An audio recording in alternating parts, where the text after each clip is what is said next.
손병희의 나란히 가지 않아도.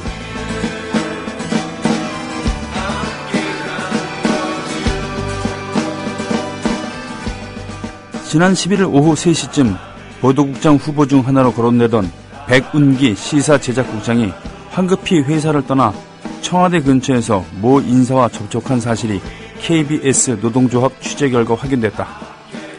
백운기 국장은 청와대 모 인사와 1시간가량 접촉한 것으로 알려졌으며 회사에는 오후 5시쯤 복귀한 것으로 드러났다.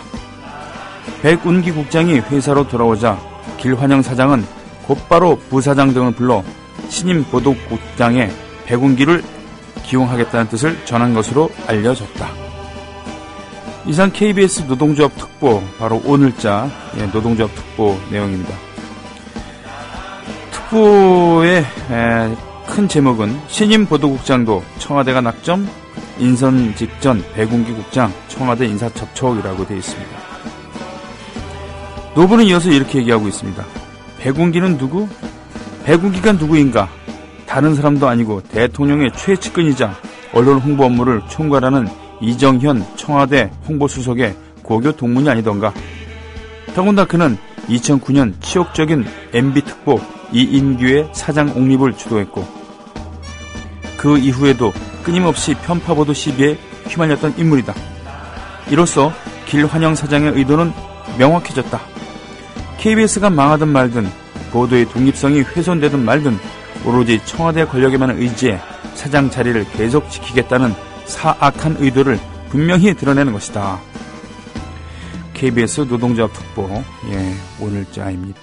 길환영이죠.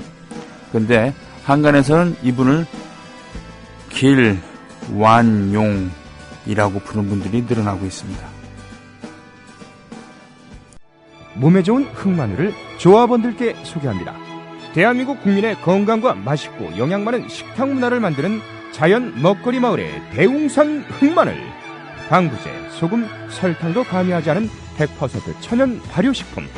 흑마늘 가공 신지식 농업인 장 강기표가 만든 대웅산 흑마늘. 조합원들께는 20% 할인해드리며 수익금의 10%는 미디어 협동조합에 기부를 합니다. 문의는 055-863-2321. 검색창에 자연 먹거리 마을을 검색하세요. 재수씨 결혼 축하드립니다. 앞으로도 행복하고 결혼 축하하고 오래오래 행복하게 살고 나의 미래 결혼 생활을 진심으로 축하해줄 사람들과 같이 하는 소규모 결혼식을 생각하고 계신가요? 강남구 논현동에 위치한 벨뷰티아라는 오직 한 쌍의 신랑 신부님 그리고 혼주와 하객들만을 위한 여유롭고 안락한 일식장소입니다. 작아서 더 행복한 결혼식. 유부남이 된 걸 환영한다. 앞으로도 좋은 일만 가득했으면 좋겠다. 결혼 축하해. 결혼을 축하합니다. 포털에서 벨뷰티아라를 검색하세요. 예약 문의는 02-512-7996. 돌잔치 및 각종 기업 행사도 예약받습니다. 국민TV 조합원에겐 다양한 혜택을 드립니다. 녹용의 효능을 그대로 녹용에서 추출되는 PLAG를 천연 복제한 록피드.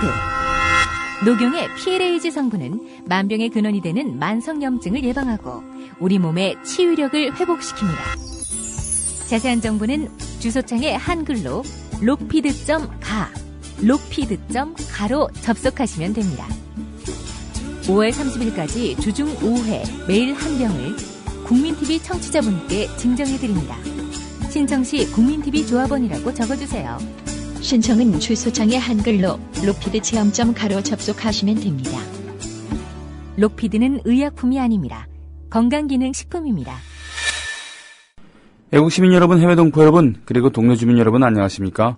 저는 여러분의 조합원 소리지기 노래꾼 손병휘입니다. 손병희의 나란히 가지 않아도 대한민국 시각으로 매일 오후 1시부터 2시 54분 50초? 이 정도까지 함께하고 있습니다. 자, 오늘 오프닝은 KBS 노보를 가지고 있습니다. 지금 KBS 막내 기자들이 시작했었던 그런 기자들의 움직임, 이것이 점차 확대되고 있고요. MBC의 기자들, 30기 이하라던가요? 하여튼 그분들이 121명 일일이 전부 다 동의를 받아서 이제 성명서를 냈습니다. 더 이상 그 기자로서 이제 쪽팔린 거죠. 쪽팔린 겁니다. 웬만하면 참겠는데 웬만하면 자기 밥줄도 있고 그러는데 도저히 못 참겠다 이거죠. 우리나라의 기자들은 전통이 있었습니다. 어떤 전통인가? 바로 지사적인 전통이죠. 지사. 애국지사 할 때 그 지사 맞습니다. 뜻지자에 선비사자 이렇게 쓰나요? 네. 그러니까 우리나라의 근대에 와서 신문이라고 생긴 게 19세기 말 아니겠습니까? 뭐 한성순보가 최초의 신문이라고 합니다만 이건 나라의 기관지였고요. 그 다음에 이제 독립신문 얘기를 우리가 많이 합니다. 뭐 이런 얘기 많이 하고 특히 이제 대한매일신보의 을사늑약 이후에 주필이었던 장지연, 위암 장지연 선생이 시일야 방송대국이라고 하는 그런 사설을 쓰게 됐었던 발행인은 배설이라고 하는 젊은 영국인이었죠.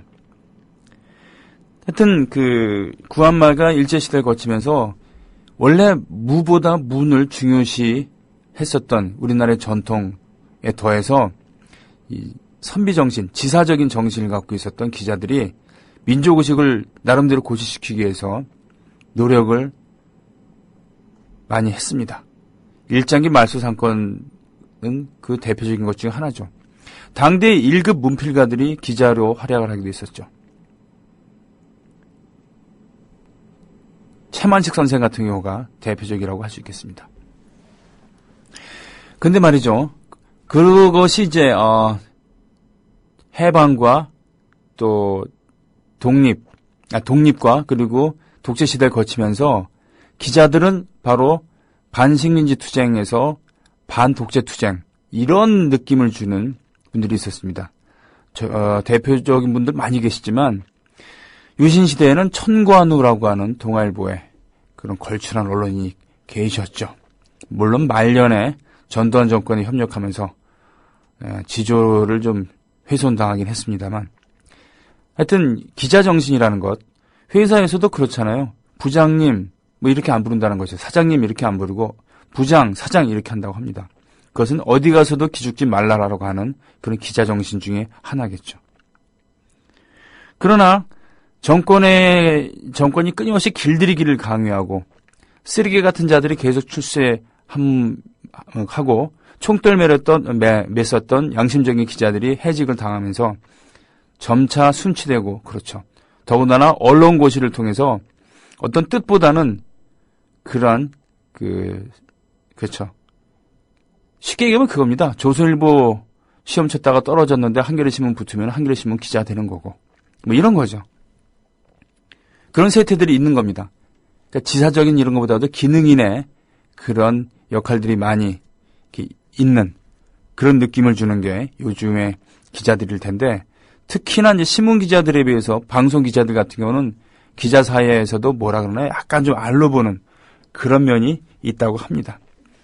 그러나 그런 가운데서도 상당히 순치되어 있는 이런 가운데서도 KBS, MBC 기자들이 더 이상 못 참겠다고 하는 것은 최소한의 자존심인 거죠. 기레기란 말을 들으면서 사는 취재 현장에 가서 이 욕설을 듣고 천막도 거두라 그러고 자기들 뜻은 그런 게 아닌데 이놈의 썩어 빠진 윗대가리들 때문에 그렇다는 것 아니겠습니까? 그것을 도저히 못 참겠다고 하는 기자들의 그런 집단행동 환영합니다. 그러나 이것이 그 회사의 소금이 될 것인가 아니면 장식품이 될 것인가 이런 것은 앞으로 그들의 행동에 달려있고요. 또 얼만큼 우리들이 깨어있는 시민들이 응원해 주는가 여기에도 달려있지 않을까 싶습니다. 신문고 뉴스의 이계덕 기자의 보도를 볼까요? 수백 명이 사망하거나 기사 입력이 며칠 전이군요. 그저께 일요일이군요. 수백여 명이 사망하거나 실종한 세월호 사건과 관련해 아직 실종자 29명이 남은 가운데 11일 진도체육관 2층에서 공짜 숙식 중이던 기자들이 자원봉사자들에 의해 쫓겨났다. 자원봉사자들은 그동안 많이 참았다며 위에 있는 모포, 이불, 깔개 등 모든 것을 철거하겠다 라고 통보한 뒤 이날 오전부터 2층에 있던 모포 등을 모두 철거했다. 그동안 기자들은 2층에서 실종자 가족을 촬영하면서도 자신들이 먹은 음료수 캔 등을 비롯한 쓰레기는 단 하나도 정리하지 않았다. 또 자신들이 자고 일어난 이불이나 모포 등도 개지 않고 이 같은 쓰레기와 모포는 모두 자원봉사자들이 치웠다. 또 자원봉사자들은 잘 곳이 없어 천막에서 쪽잠을 자거나 잠을 못 자는데 기자들은 온갖 특혜를 누리면서도 자기가 싼 똥도 안 치운다고 비판했다. 자원봉사자에 대한 처우도 이 같은 불만의 표시가 되었다.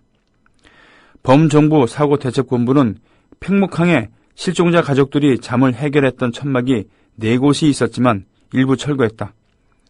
하지만 자원봉사자들은 여전히 잠을 잘 곳이 없어 뜬 눈으로 며칠째 밤을 새고 있는 것으로 나타났다. 한편 KBS와 KTV는 실종자 가족의 숙소로 써달라며 국립남도국악원 측이 내놓은 객실을 정작 자신들이 쓰면서 공짜 숙식을 해결해 논란이 일어섰다. 이런 기사를 올려줬군요. 쓰레기를 하나도 안 치웠다. 기레기라고 불리는 자신들과 쓰레기를 동급으로 생각해서 치울 필요가 없었다고 생각한 것일까요? 참, 자원봉사자들이야말로 눈에 띄지 않은 곳에서 순수한 일념으로 봉사하는 분인데 이런 분들은 오죽하면 이렇게 화를 냈겠습니까?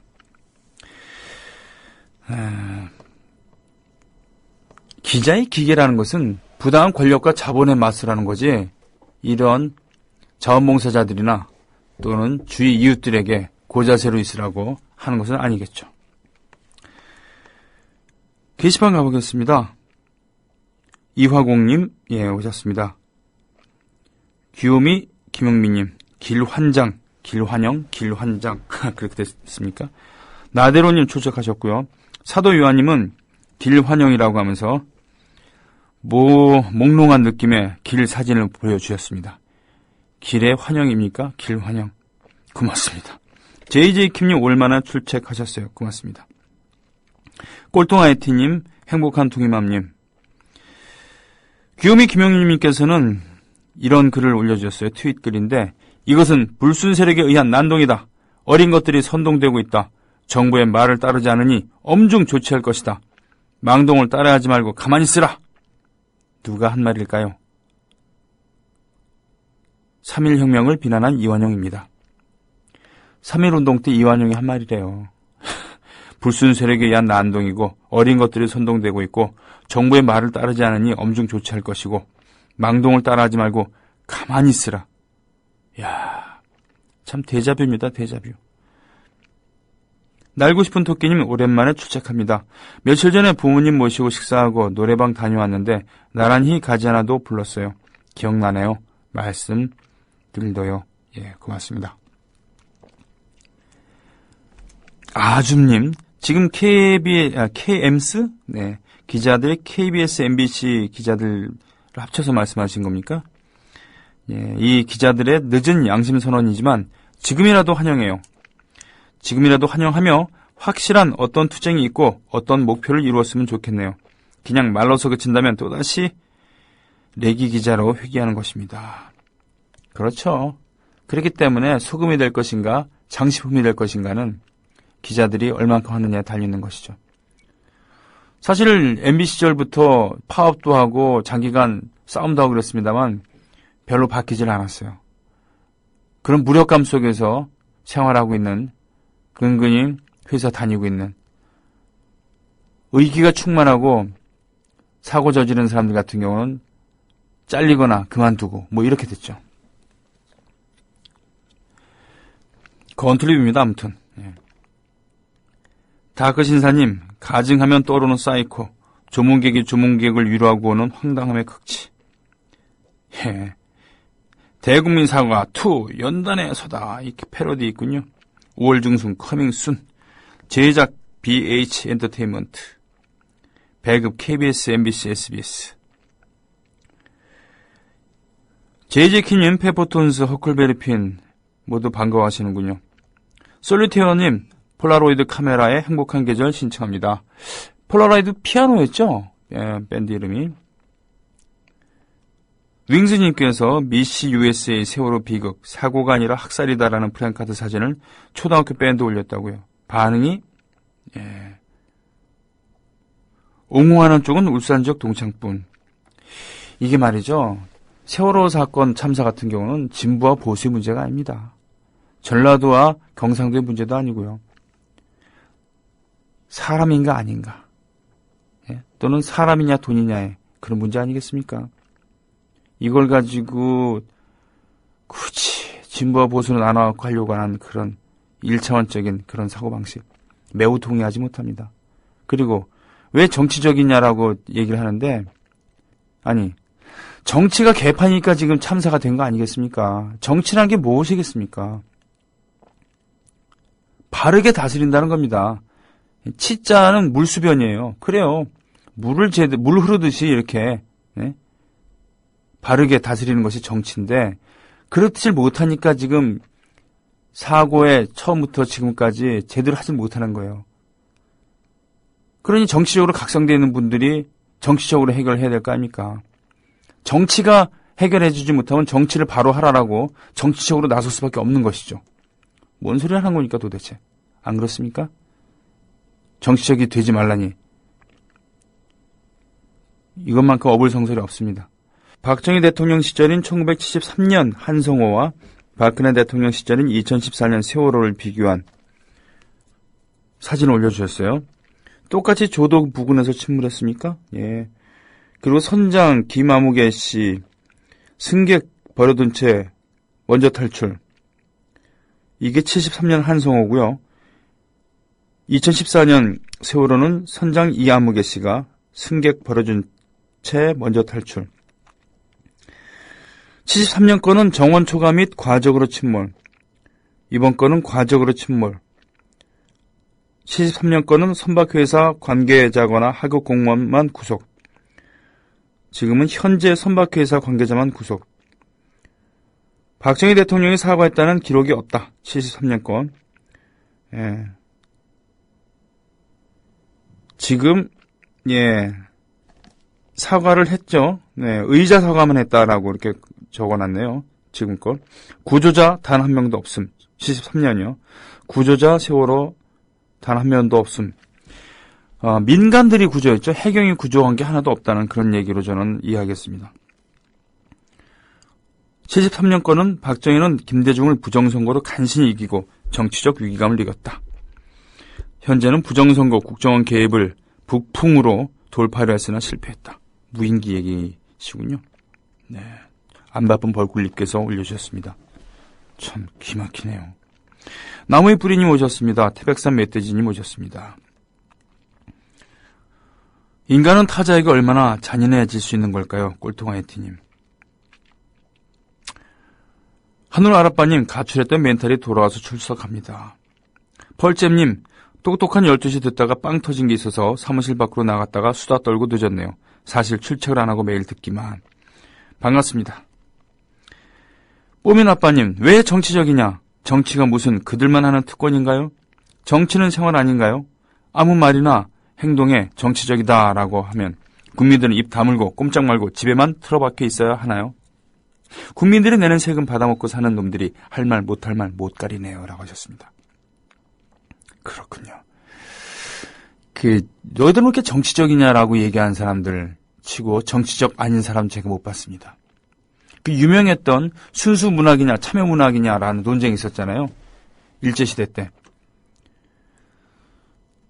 그래서 우리가 중고등학교 때 배웠을 때는 결국은 그 참여 문학은 이데올로기의 과잉으로 그 카프 계열의 공산주의 운동으로 전락하고 말았다. 문학을 도구로 삼았다. 뭐 이렇게 부정적으로 알고 있었습니다만 그 이면에는 소위 말하는 순수 문학을 주장하던 자들은 거기가 친일파이거나 친일파로 전락을 했다는 그런 얘기죠. 대표적인 인물이 서정주 아닙니까? 서정주. 예? 친일에다가 이승만을 찬양하는 시를 쓰다가 나중에는 박정희를 찬양하는 시를 썼습니다. 이 세상에 순수하는 게 어디 있겠습니까? 도대체. 인간의 모든 행위는 정치적인 것이죠. 특히 여러 명이 모였을 때는. 동명천재단주님, 1000개의 바람이 되어 부탁드린다고요. 꼴통아이티님께서도 그렇습니다. 신청해 주셨습니다. 1000개의 바람이 되어는 그렇죠. 저 일본 작곡가가 작곡을 한 그런 곡입니다. 이명주 씨가 번안해서 불렀고요. 자, 이 노래가 많이 불려지고 그러면은 일본 작곡가가 많은 수입을 얻게 되겠죠. 이 노래를 저는 이명주 씨가 부르기 전에도 알고 있었습니다. 왜? 저랑 교류하고 있는 일본의 음악가들 또 합창단들이 이 노래를 불렀거든요. 그 합창단이 한겨레 신문에서 창단했었던 평화의 나무 합창단과 교류하면서 레퍼토리를 서로 교환했거든요. 그러니까 일본의 합창단이 한겨레 평화의 나무 합창단의 레퍼토리를 부르기도 하고 그 반대가 되기도 했었는데 평화의 나무 합창단이 이 노래를 자기 레퍼토리를 삼았습니다. 연습해갖고. 그 노래들을 요즘에 안산에서 서울에서 추모집회에서 부르고 있습니다. 여름애님께서 이런 글을 올려주셨습니다. 이런 생각이 들더군요. 분향소 가서 연기하고 왔잖아요. 이 정부는 죄다 연기가 아닐까. 해경도 해경 일을 하는 게 아니라 해경 연기를 하고 정부도 정부 역할이 아니라 정부 연기를 하고 있죠. 그녀는 어쩌면 진짜 연기밖에 못하는 게 아닐까요? 애시당초 그녀에게 능력이란 게 대통령을 연기하는 것밖에 없으니 무언가 문제가 발생해도 절대 해결을 못하는 게 아닐까 하는 생각이 들었습니다. 즉 그냥 나쁜 놈이면 나쁘다고 말을 하면 되는데 그냥 처음부터 능력 자체가 존재하지 않았으니 능력이 있는 것처럼 혹은 능력이 앞으로는 생길 것처럼 또다시 연기하는 게 아닐까요? 그래서 참 슬픈 게요. 이 정부에는 그 아이들을 구할 가능성이 처음부터 아예 없었더란 말입니다. 근데 그걸 인정하는 순간 자신들이 연기자에 불과하다는 게 뽀록이 날 테니 길을 쓰고 다른 사람들이 구하지도 못하게 하는 거죠. 라는 그런 슬픈 우화 같은 글을 올려주셨군요.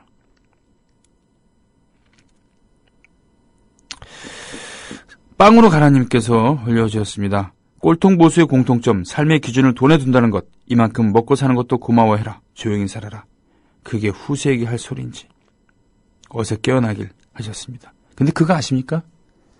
우리나라가 보수가 정권을 잡았을 때 오히려 경제적인 위기가 온다는 거. 4대강 등등 토목공사에 수십조를 썼기 때문에 지금 나라가 휘청거리고 있습니다. 지금 지금 정부가 쓸 돈이 간당간당하다는 것이죠. 그리고 구체적으로 보자고요. 서울 거덜났던 건 다 아시죠? 예. 오세훈 때 다 거덜났습니다. 그거 빚 갚느라고 지금 등에 허리가 휘죠. 어제 스포츠 평론가 최동호 씨와 얘기했습니다만 인천에 당시 한나라당 안상수 시장 때 인천이 거의 거덜났습니다. 후임 송영길 시장이 그거 갚느라고 등허리가 정말 휘죠. 성남 거는 유명하지 않습니까? 아예 전임 시장이 감옥에 가지 않았습니까? 시청사, 네. 정말 거대하다 못해서 어마어마한 그런 말도 안 되는 청사를 지어놓고 말이죠. 이런 꼴이죠. 미국에서도 레이건이나 부시 같은 공화당 출신이 정권을 잡았을 때 오히려 부채 규모가 훨씬 늘어났다고 합니다. 안보도 더욱 위협이 되고요. 스타워즈니 뭐 하면서 국방 예산 많이 잡고 또 아버지 부시, 아들 부시 때 전쟁 터지지 않았습니까? 그러니까 보수파가 정권을 잡으면 경제가 발전하고 안보가 확고해진다는 것은 말도 안 된다는 얘기죠. 그런 거 속으면 안 된다는 그런 얘기입니다. 오늘 정몽준이가요. 서울시 채무가 줄어든 거는 오세훈의 공이라네요. 아주 돌아버리겠습니다. 이 가족들이 말이죠. 이거 참 제가 심슨 가족 비하하고 싶은 생각은 없습니다만 왜 심슨 가족 보면은 재미있잖아요. 재밌는데 가끔 보면 좀 어이없을 때가 있잖아요. 아들과 아버지와 엄마가 각각 따로 노면서 아주 말도 안 되는 상황을 더맨더머 또는 더미스트까지 갈 정도로 웃기고 자빠진 부분이 있잖아요. 저는 요즘 요 가족들을 보면 그런 생각이 듭니다. 아들은 아버지의 정치적 진출을 달궈하지 않는 듯이 미개인 발언을 하더니 그게 좀 잠잠해지니까 분명히 아버지가 사과까지 했는데도 부인이라는 사람이 원래 맞는 얘기인데 시기를 잘못 택해서 얘기했다라고 이렇게 얘기를 했습니다. 그러더니 어저께 후보로 선출되면서 진한 눈물을 흘렸죠. 윙스님께서 올려주신 글을 전문 인용하겠습니다. 정주영이 창당한 통합국민당 92년 울산 전 지역에서 국회의원 당선시켰다. 정치도 돈이라는 걸 깨달은 정주영은 대선에 출마한다. 전국 노인들을 관광버스로 모셔와 현대차와 중공업을 공짜로 견학시켜주고 은수저 세트 선물 안결 보냈다. 그러나 대선 패배 후 경제에 전념하겠다고 개동사옥 앞에서 정세영 회장을 비롯한 전 임직원이 피켓 시위를 한 달 동안 실시했다. 보복이 들어왔던 것이다. 부장급 이상은 무조건 선거운동에 동원됐다. 현대중공업 주식도 선거 자금으로 쓰려고 기업 공개를 했다. 사주 형태로 계열사 임직원에 팔았다. 대선 패배 후 현대중공업 주식은 김영삼이가 보복으로 상장시켜주지 않았다. 무려 7년이나. 현금화 못한 직원들은 내 집 마련 등 긴급자금에 현금화를 못해 고생해야 했다. 어제 정몽준이 후보 수락 연설에서 운 것은 아버지의 꿈, 즉 대통령을 제가 대신 이룰 수 있을 것 같은 기쁨에 감동한 악어의 눈물이다. 92년 대선만 생각하면 이때의 돈 선거판을 직접 본 나로서는 정몽준은 서울시장이 절대 되어서는 안 된다 라고 올려주셨습니다.